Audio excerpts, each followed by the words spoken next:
कमजोर यावर्द बले पना एक आम मसला है। यह सूकत होता है जब जिस्म में जरूरी ग़िज़ाइत की कमी होती है। ऐसे अफराद बहुत कमजोर और हड्डियों का ढांचा हलकते हैं। इनका वजन कम होता है और उन्हें तवानाई की कमी का सामना रहता है। कमजोर अफराद मौसमी तब्दीलियों से जल्दी मुतासिर होते हैं। इनका दाफियती निज़ाम का कमजोर होता है, जिसकी वजह से वो आसानी से बीमार पड़ जाते हैं। ये कीफी जिंदगी के मायार को मुतासिर कर सकती है और रोजमर्रा के कामों को मुश्किल बना सकती है। कमजोरी की बहुत सी वजूहात हो सकती हैं।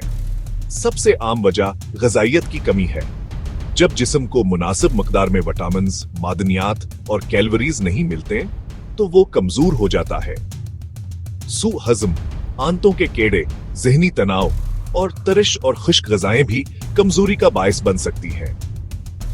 बाज़ औक़ात बीमारियां जैसे टाइफाइड और तप भी कमजोरी का बायस बन सकती हैं। कुदरत ने हमें सेहत के लिए बहुत से तहफे दिए हैं। कमजोरी दूर करने के लिए बहुत से कुदरती सप्लीमेंट्स मौजूद हैं। उनमें निशास्ता, इसगंध, तुदरेसफीद, सतावर, मगज पनबा, दाना इलायची खर्द, मौसली सिया, मगज बादाम और खशक दूध शामिल हैं। यह तमाम अज़ा जिस्म को जरूरी ग़िज़ाइत फराहम करते हैं और कुव्वत बख्शते हैं। यह हम दाफाती निज़ाम को मजबूत बनाते हैं और बीमारियों से बचाव में मदद करते हैं। नुस्खा और इस्तेमाल का तरीका। इन तमाम अज्जा को हम वजन लें और उनका सफूफ बना लें। 5 से 10 ग्राम सफूफ दिन में 3 बार नीम गर्म दूध के साथ लें। आप इस सफूफ की खैर बनाकर भी इस्तेमाल कर सकते हैं। ये नुस्खा आजमोदा है और इसके कोई मज़र असरात नहीं है। सेहत एक नेमत है, से इसे अपनाएं।